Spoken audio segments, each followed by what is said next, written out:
we're going to get comfortable today, y'all. I am, Tracy's dead. No, I'm just kidding. Tracy's not here. Actually, Tracy kind of probably is dead. I'm used to looking not at the camera, and now I'm looking at the camera. Tracy just ran an ultra.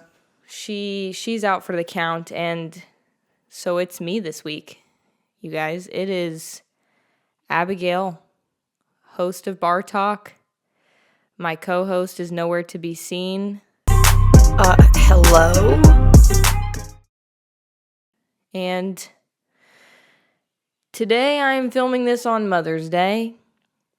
It will not be posted on Mother's Day, so this will not matter to anybody, but happy Mother's Day. I like this holiday. It's a good holiday. I feel like, I have a mom and she's good, and we're good friends, and, it's a good holiday. Father's Day comes around, it's like, sponsored by, this episode is brought to you by Daddy Issues. No, I'm just kidding. Anyways, we're gonna keep going with this episode. I had no idea what to film all by my lonesome. I have no idea who's gonna fill my awkward silence, who is going to end my sentences. And so I kind of brought the audience into this. We're going to do an Ask Abigail segment, and you guys asked me questions, and I will be answering them today. I gave no limitations as to the type of question that was supposed to or required to be asked. You guys really underwhelmed me, honestly. I thought they were going to be way crazier. I thought we were going to get way deeper. We did not. But here we are. Did I say welcome back to BarTalk? Welcome back for another episode of BarTalk. Oh my God, Tracy's not here. BarTalk. I had to do that part for her. This is really getting quite depressing very rapidly. But alas, the show must go on, and so I am here. And I have my coffee with me today, and I have a whole lot of questions from you guys. So we'll see how long this goes. We'll see how many questions I answer. We'll see if this is even a good episode. I might look at this and be like, scratch it. But for now, it is what it is. So cheers to this. Hold on. This coffee is cold. Like, my sister made me a double espresso. I put some oat milk in it, but it is like quite cold. I thought there'd be a little bit of warmth to it. Okay. We're going to get right into it. We're going to ask some questions. So I put up a couple question bubbles. And one of them is, what was a moment in jiu-jitsu that you knew you fucked up? And I could answer this one way, but honestly, it's a too soon kind of answer, and you'll have to ask me in like a year when I'm out of this town and I can say things that get me in trouble. But the moment, man, that I knew I fucked up, probably when I walked in the first day, if I'm being honest. Otherwise, God, there are so many. Like, there are so many moments where I was rolling with somebody and just did something completely stupid. Probably any time I roll with someone much, much larger than me. It's like, why did I even say yes to this? You are 6'7". You guys, I never have my sound on. Tracy is with us today. If you're a recurring guest, you will know that every episode a text ding goes off and I get infuriated with Trass because her sound is on and my text sound just went off. That is ridiculous. Okay. Wow, she is with us today. Yeah, probably when I roll with someone who's far larger than me, when it's like they're super tall or they're like 350 pounds, and it's like, dude, I'm 125 pounds. Who do I think I am right now? John Cena? Good God. Since you have had, okay, so this is a cool one. Since you've had a lot of people asking about your fasting, maybe talk more about that. This I can do. This I can roll with. I also got a couple questions on like your daily diet, give us details, how do you handle spice? This all ties into one. We'll start with the spice. I love spice when it goes in my mouth. As it travels through my body, it just progressively gets worse until it gets to the exit. And it doesn't leave me well. It's like a relationship with a narcissist, you know? It starts off so good. They bring you in, they love you, they care for you, and then they leave you in the dust at the end. Oh, there's a fucking bug on the camera. This is going to be a super ADD episode because I am alone and I have nobody to keep me focused, and I have nobody else. I don't have Tracy to keep her focused. So it's all on me. My diet. Let's go into this. Okay, my diet looks very boring. I'm not going to lie. It's structured around eating plenty of food for all of my training sessions, but not so much that I gain so much weight so that I have to cut a bunch for my tournaments coming up in the next couple months. So it's a lot of like chicken, lean beef, bison, ground turkey, rice, cauliflower rice, potato, vegetables, so many freaking vegetables. And I think I'm realizing that I have an intolerance to certain vegetables, and I'm refusing to believe that. But my stomach pain is telling me to shut the fuck up in that refusal. And so I think we're going to have to adjust that a little bit. But it's like 50% dark chocolate. And I just pretend like that's as good as like a piece of cake, you know? I don't do any gluten. I don't do any dairy. And also now I'm getting rid of all refined sugars. Let me fucking tell you guys how hard it is. Dude, there is sugar in tomato soup. They add, like, not sugar and like, oh, tomatoes have sugar. No, like, I can't eat. There's sugar additives in fucking tomato bisque. I'm like, do you know how many times I've accidentally broken my diet because I did not know there was added refined sugar? It's in everything. It's in everything. So like, for those of you who are watching your sugar, for me, I'm just doing no refined sugars because I'm a crack addict when it comes to sugar. And it's like, for my brain. And after fasting, I've realized how fucking sensitive I am to that. But yeah, if you want to like keep your eyes open about what has sugar, it's everything. It's literally everything. And it's all added sugar too. I'm thinking, oh, this is like natural sugar. No. My fasting has been a really, really insightful journey for me. And I say journey in the most cliche way possible. Okay? I started fasting a long time ago, and it really was a way for me to disguise my binge eating disorder. It was wonderfully planned out. I would start my fast in the evening, and the next night I would break my fast. I would eat pretty much everything in sight. It was as if the 24-hour fast had never happened, and I would go to sleep feeling like absolute dog shit about myself, and then I would wake up the next day and I would do it all over again.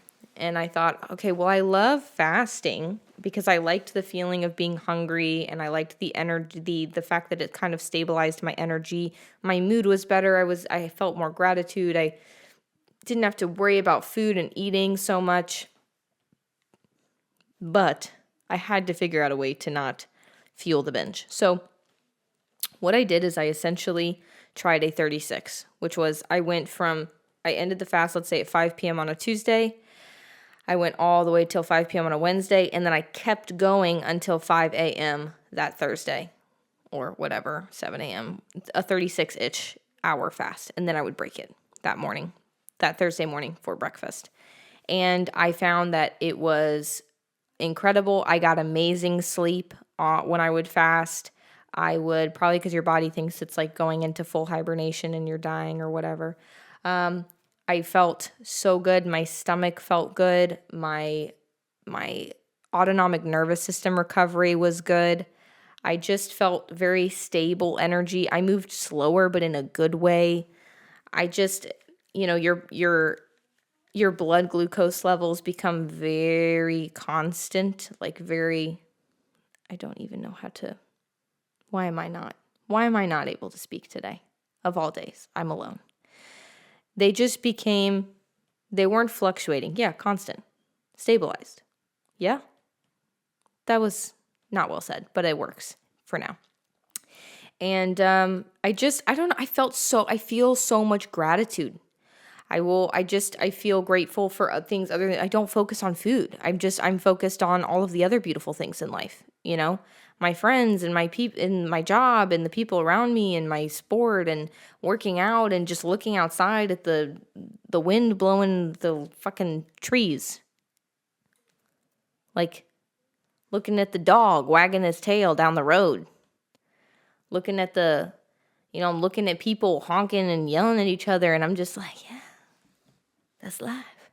Trass is calling me right now. Hold on. I've got to answer this. Tracy Bianco, you're on the podcast right now. Oh, hi. Tell everyone how you feel. I feel very sore, but very blessed because I got first place, bitches. She got first place, bitches. This is the most uncomfortable thing I've ever done in my entire life. Well, sorry I called you so late. I was going to help you try to figure it out. I think I figured it out. We're making it work. Well, have a great time. So sorry I'm not there, but I got first place, so woohoo. All right, bye. Love you. Bye. That is Tracy, everybody. She decided to pop in anyways. What was I talking about? Oh yeah, people yelling at each other. People could be beating the shit out of each other, and I'm just like, man, I'm just grateful humans are interacting. This is great. So fasting has been good for me. I think 48 has probably been the best.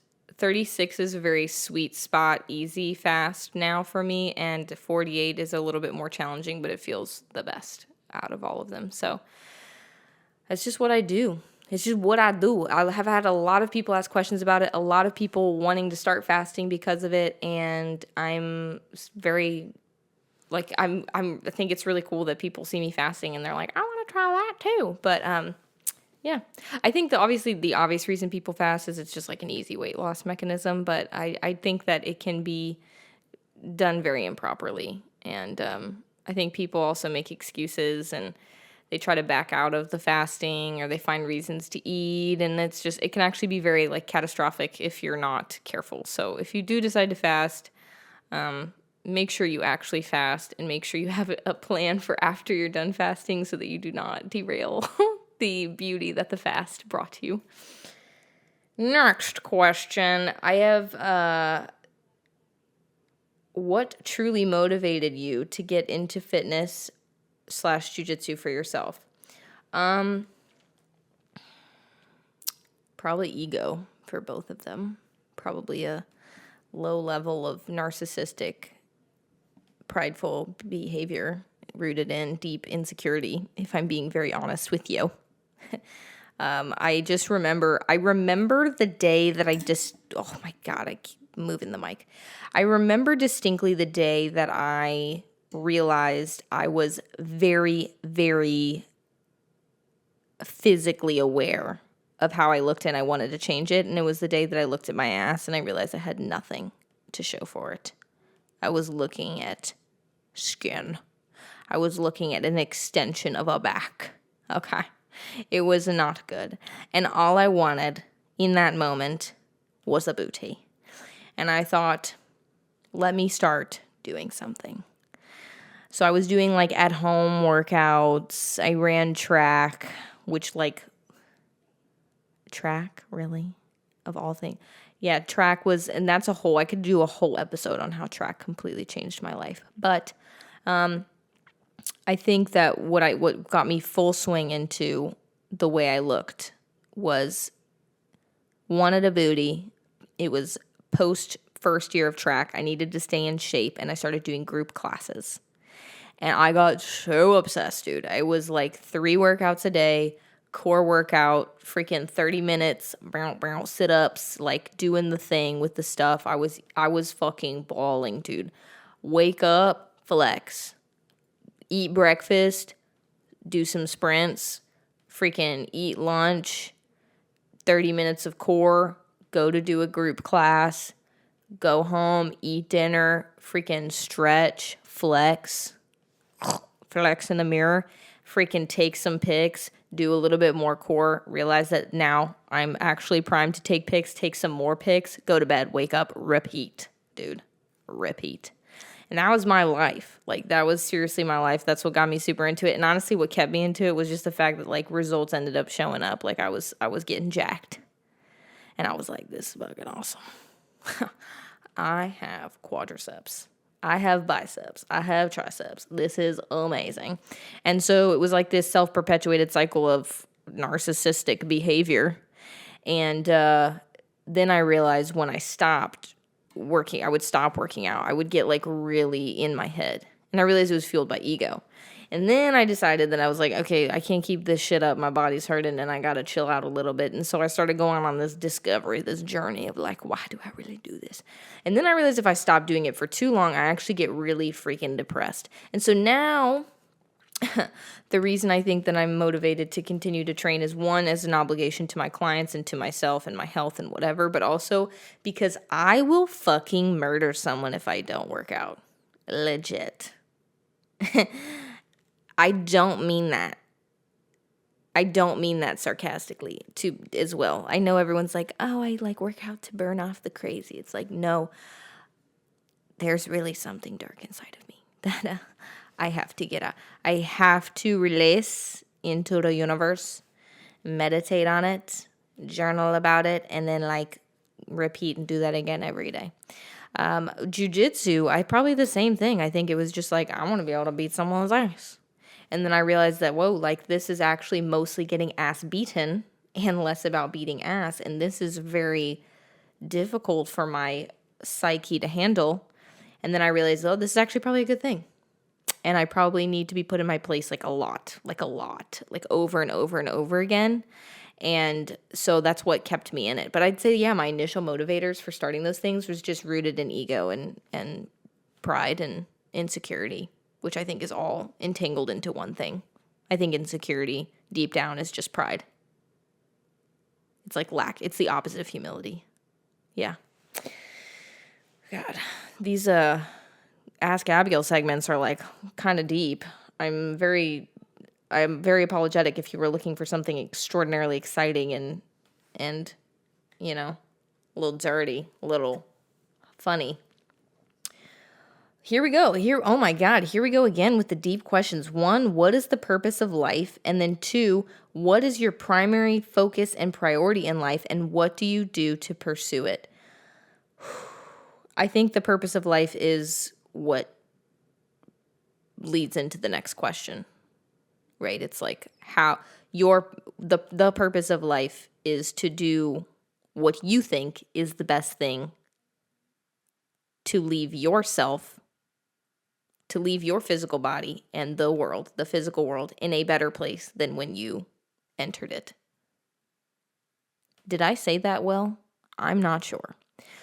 I think that the purpose of life, honestly, really, I think the purpose of life is like, why the fuck are we trying to figure it out? And let's just spend more time like doing good shit.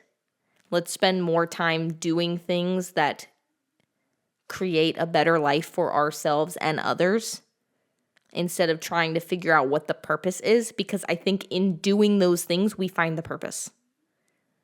I think that sitting there being like, what is the meaning? Where are we gonna go when we die?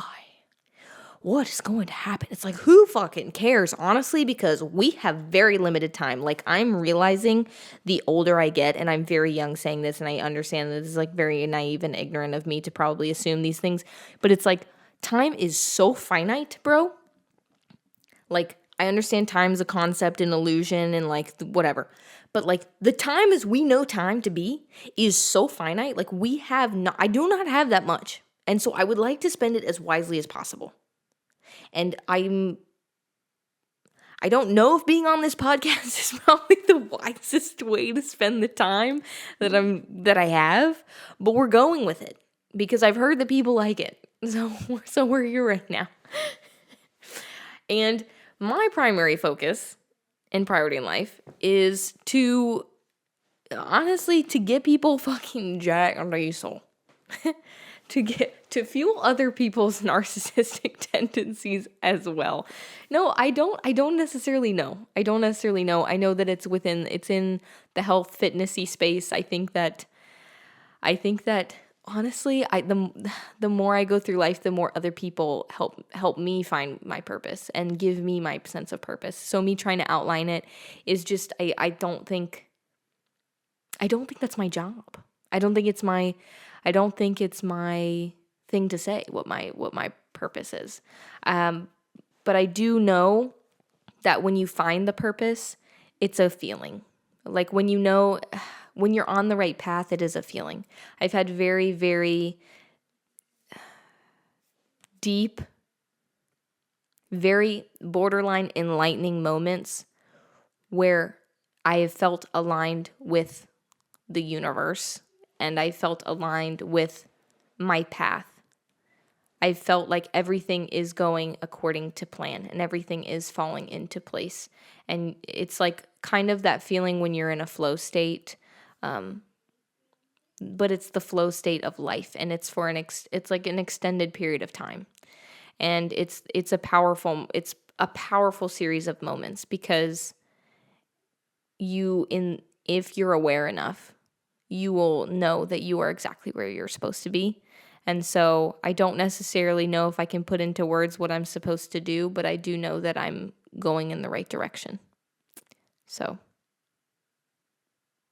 yeah. This episode is so fucked. Oh my God.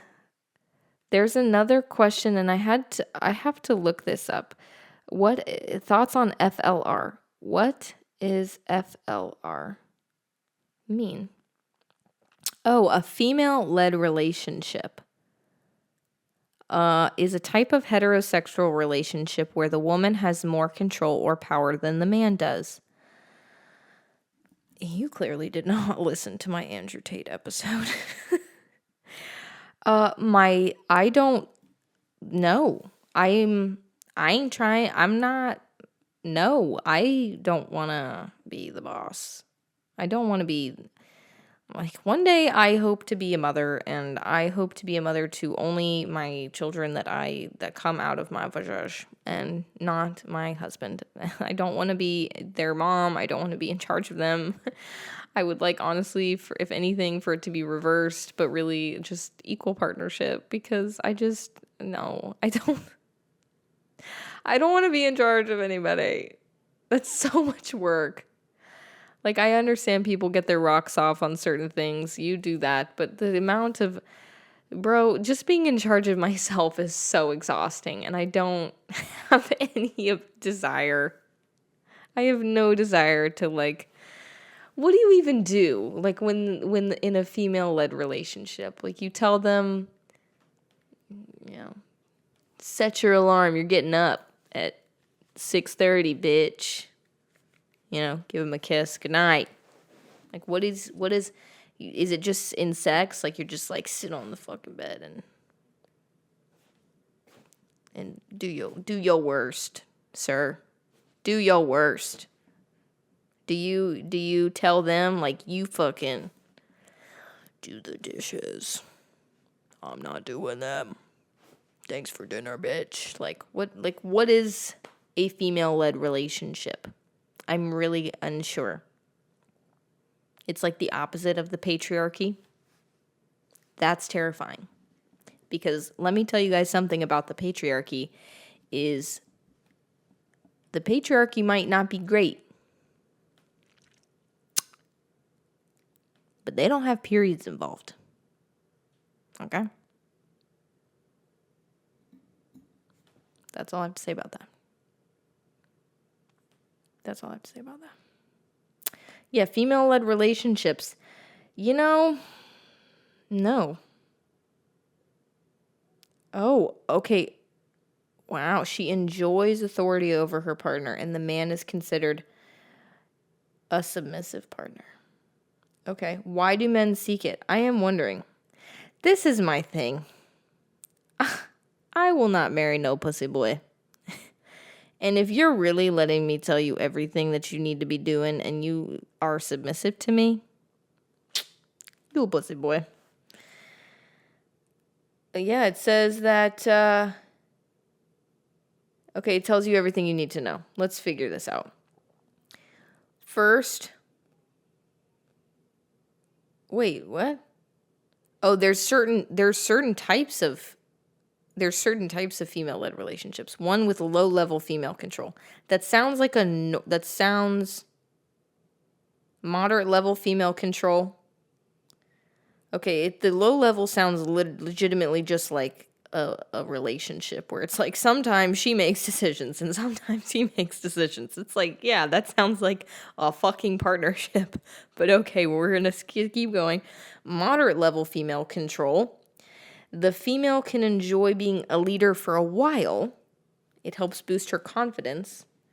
And then she also sets boundaries regarding how far she's willing to go.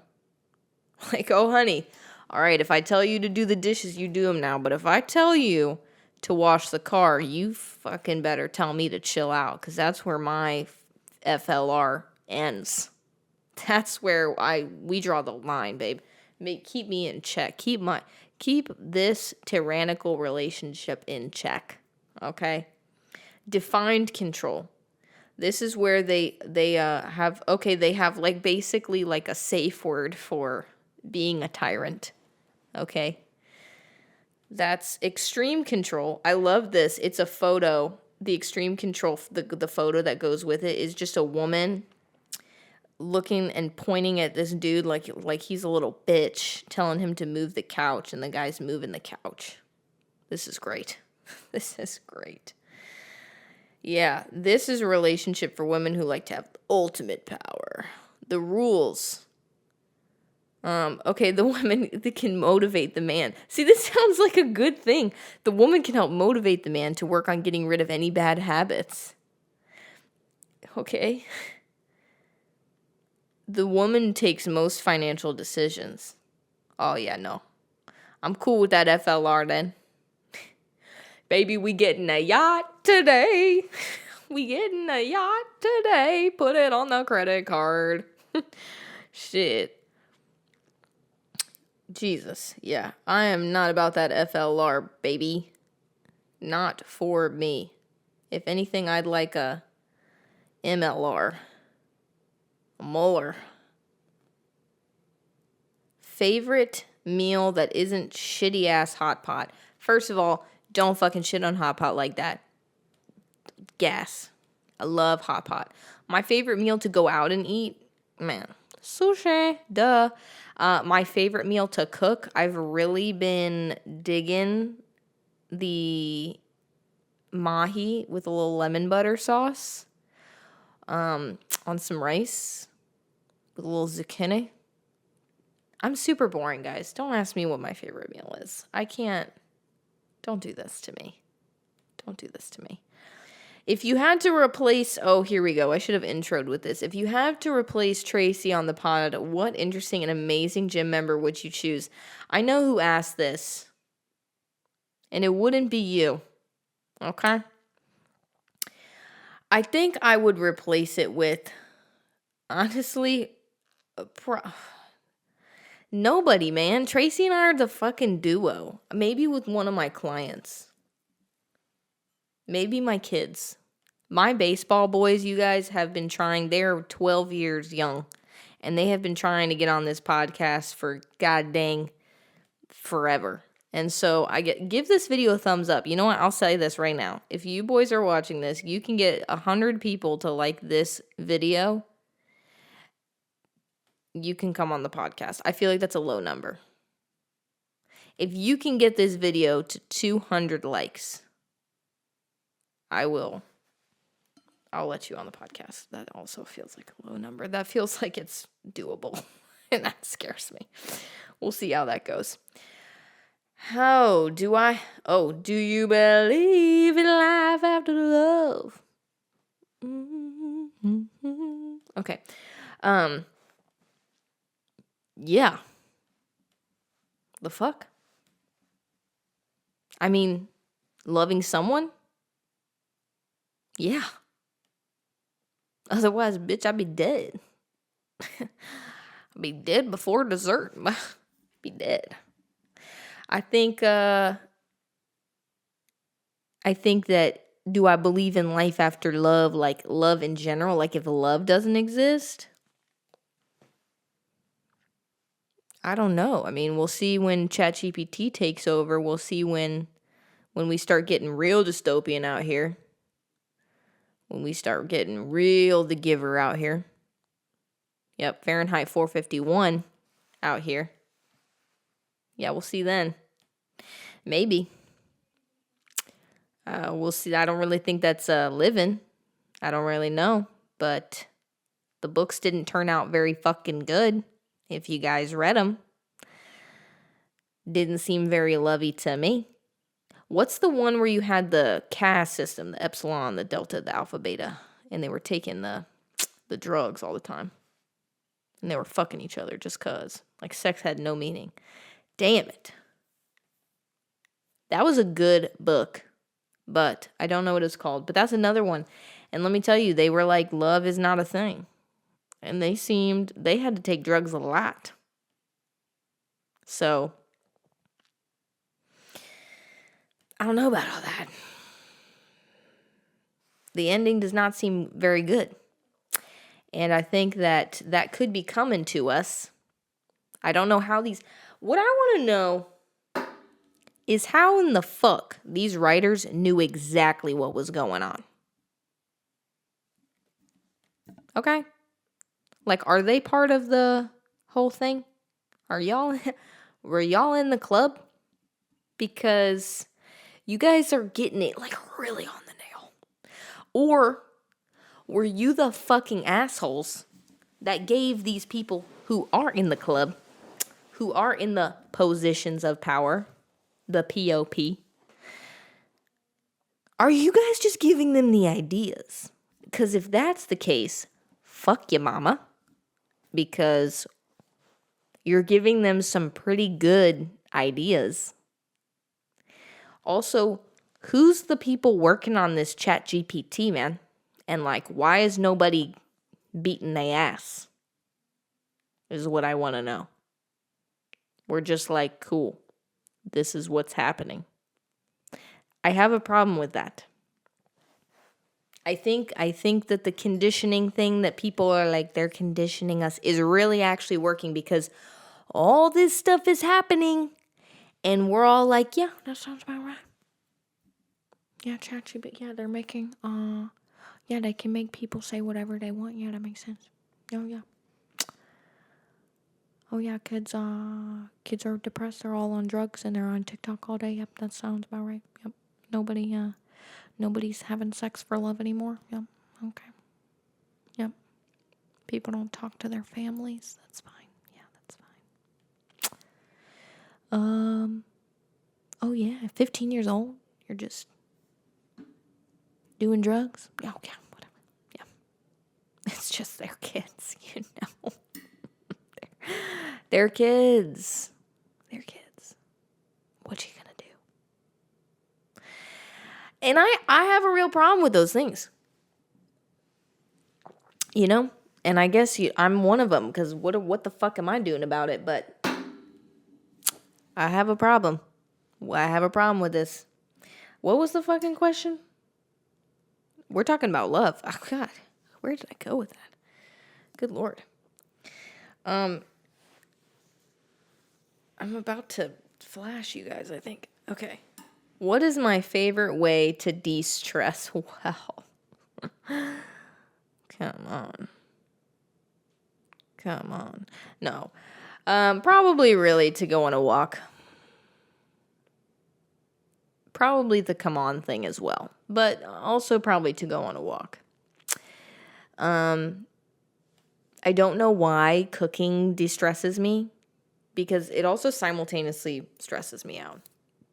Because I like I make like a game with myself where I'm like, how can I make dinner and have all the dishes done and clean by the time I'm done making dinner?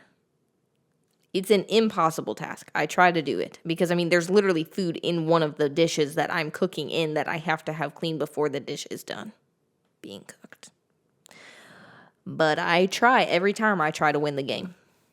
And for some reason, it's soothing to me, and maybe that is why people say that I have issues. But that's how it goes. So, whatever. What is the hottest take you have right now? You know, I think that the hottest take that I have currently. Ooh. Okay, I've got it. Okay, I've got two. One, when jujitsu people are like, oh my gosh, I just feel so much better on the mats. I just don't like leaving the mats. Like, I just feel like I just am more comfortable on the... Yeah, bro. You feel more comfortable on the mats because when you're off the mats, you're just a fucking stoner who's poor. Okay? Okay. The people that are like, they live and breathe at the school. Dude, I like, that's my hot take. People are gonna get... I understand if you really love jujitsu. I understand. Trust me, I'm like, fucking for it. Like, yes. All that shit. Woo, you know, pull guard, don't pull guard, take down, whatever. And guillotines and shit. Fun stuff, yes. But my thing is dude, if you're like, I don't feel good when I'm off the mats, like I literally feel like I have to be on the mats always to be me. It's like, that's your entire identity is jujitsu, and that's very bad. And that usually means that you're also like probably a shitty person. And when you take the kimono off, when you take usually it's higher belts, the purple belt, the brown belt, the black belt off, you're actually kind of fucking lame. Sorry. That's one of my hot takes. My other hot take is I'm really sick of the idea that being lonely and being alone is bad. That it's problematic of sorts. Also, this is really just a way for me to rant right now, so get fucking ready. Okay, I don't know if y'all heard that, but I think somebody just yelled in the other room. But, okay. Yeah. Being alone is actually a good thing. I think that people who say that they can't be alone, that's an immediate red flag in my mind to them, to who you are. The fact that you cannot sit alone with yourself for an hour, for 2 hours, for a day, for 30 minutes. You cannot sit alone in silence. Dude, if you don't like that, you don't like being by yourself for that long, why would you ever anticipate any other motherfucker in this world to like being around you for that long? We're just going there. We're going there today, okay? Also, like, being alone is where a lot of the work, the emotional, all the things that emotional intelligence and therapy and blah, a lot of that shit happens when you're alone. Like, don't get me wrong. Other people are going to be there to help you and you have good conversations and whatnot. But like, when the day is fucking done, the work gets done alone. You make the decisions. You become the person you are oftentimes when you're on the road alone, when you're doing the shit alone. The idea that it is a bad thing to be alone is so fucking wrong. That narrative is so false. That's why I hate TikTok. That's why I hate a lot of these apps that are so hyper addictive, because they try to get you, even when you are physically alone, to go on and not be alone and not feel alone. And that is actually the worst fucking thing you can do, because it sets this positive feedback loop that honestly just reinforces how alone you really are and how much work you haven't done. And it's terrible. It's a terrible thing to do. It's criminal. And you should fucking be able to be alone. The idea also that being lonely is a bad thing, no. Being lonely is not a bad thing.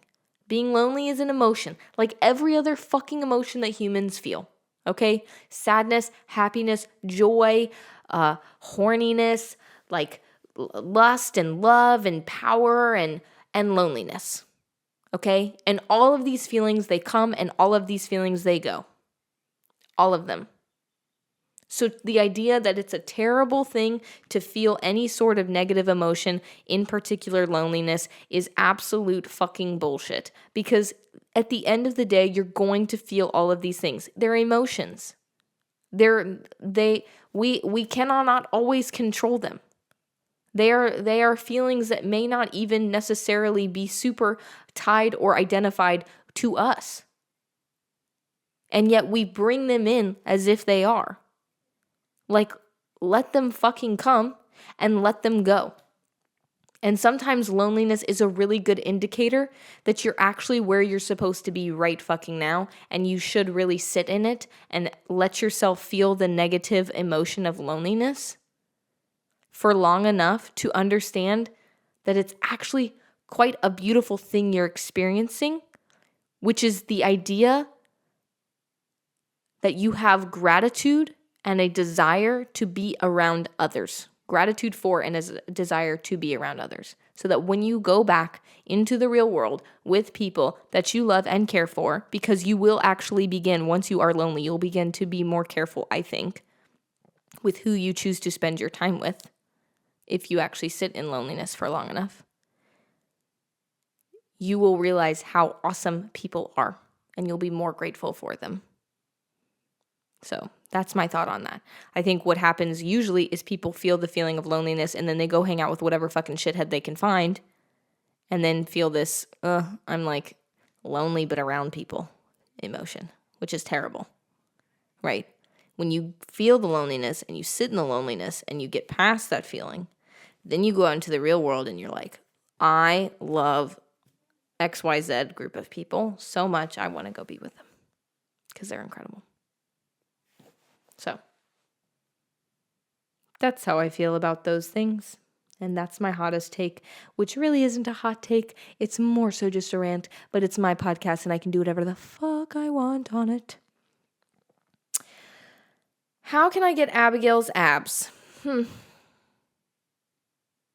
Body dysmorphia. No, I think honestly, yeah, it's just being very mindful, being very, very, very mindful about what I eat and being very strict with what I eat. It's really quite boring.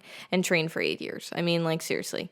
I think that it is such a false narrative to be like, oh, just get abs and you just have abs. It's like, dude, I spent 2 years fucking lean as shit trying to get abs, like eating barely nothing and still didn't have abs. And then I worked out a bunch and then I got some muscle and I ate some food and then I cut it down and then I realized, oh, I do have a little bit of ab, and then I had to build up muscle again and then get really strict with my diet again. And it's like, it's a whole thing. Like, it's like years and years of work. So like and you get them and then also you take a couple photos and it's cool. Then you're like, I'm fucking, this is not that fun. Like, I just want to eat a pancake. So how do you get Abigail abs? You don't do that. I mean, do it if you want. If you want to dedicate years of your life, I think that's great. I think it's awesome. It's a cool show of the fact that you have discipline, which is cool, but abs are kind of overrated. So yeah, that's just how I feel about that. We'll end with a couple of questions left. If you had to choose between saving the life of a dog or a random inmate, which would you choose? You don't know their crime, and it's your favorite dog breed. Well, this is fucking... I mean, what if the inmate, you don't know the crime. So, I mean, they could have just been smoking some weed, or they could have been like murdering people. And the dog, you know what? Whichever one's bigger. I don't know. Whichever one's bigger. I can't. I will not be responsible for letting a fucking child molester out into the world, okay? I can't live with that. So, I don't know. Maybe the dog. But I don't want to kill a person. Yeah, whichever one weighs more. Okay, we'll do that. We'll just do that. And last, here's another fucking deep question. Good Lord, you guys. I really thought you were going to ask me some juicy shit. Biggest regret and biggest risk you've taken which has paid off. Okay. I think the biggest risk I've taken which has paid off has been doing things. It kind of ties into the things that I regret. So the biggest regret that I would say that I try not to live in regret, but there are things that I regret. And one is something that I continually work on, which is my lack of belief in myself. I think that my fear and my deeply rooted in myself is this voice that says you're just average. You're just average. And I think I listened to that voice for a long time, and I would ignore things in fear. I would act on things in fear. I would limit myself and self-sabotage myself out of fear and out of this belief and this idea, this deeply rooted idea that I'm not meant to do anything important, or that I'm meant to do things that are kind of cool, but not big. I'm not, it was kind of this idea that's you could make good money, but you're not going to be no Andy Frisella. You're not going to be you're not going to be a multi-millionaire. You're not going to be like these mind pump guys. You're not going to be it was just this idea. Same with my intelligence. You're smart, but you're not that smart. You're not. And those are things I would tell myself, and I regret that. I really deeply regret it, because the more I would meditate, or the more I would meditate on certain things in my life, and the more I began to really listen to, I think, myself, myself, the soul of who I am. I would hear, and it wasn't even a hear. It was more of a feeling. This inkling of you are designed for all of it. You have all of it. You are all of it. And you are capable of all of it. And when I began, and as I've begun to listen to that instead, things have really begun to start unfolding for me positively. And I begin to reinforce that belief, which is that I have everything I need, and I will create everything I want. And that's a hard thing to switch from if your initial starting point was pretty much the opposite, which is I don't have the things and I won't create much. And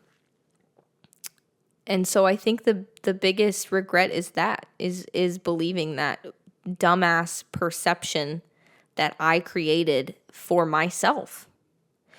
And the biggest risks I've taken have just been things going against that.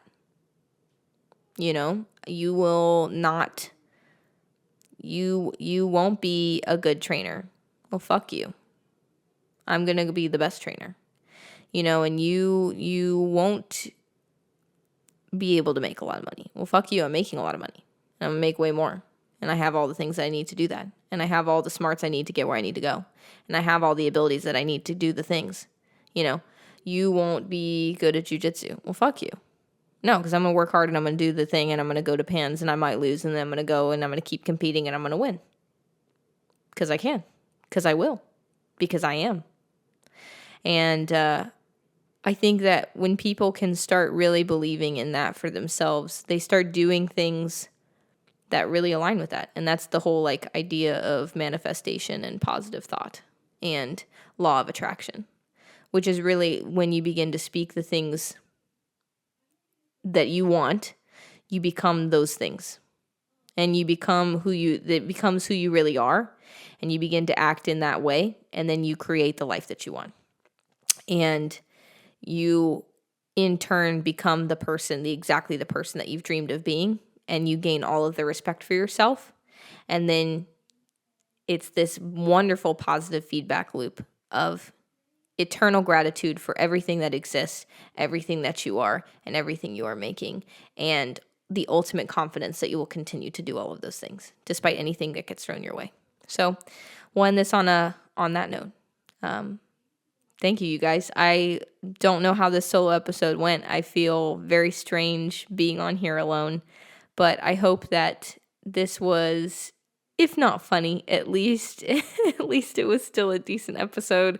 Yeah, give it a like, give us a little subscribe. I'm really excited to see and hear from so many people that you guys have been liking and listening to the podcast. Even people that I would have never guessed have been listening to the podcast have been listening. If you guys like any of the episodes, please share them. Like that's a huge way to spread our podcast to other people. So please share if you like any of them. It doesn't have to be this one. But if you like any of the other ones, then share them. Because we want to put out more content for you guys. And we want more people to see it. And we want to be able to buy new cool equipment. So, peace out, motherfuckers. We'll see you next week. Tracy will be back for another episode of BarTalk. Peace.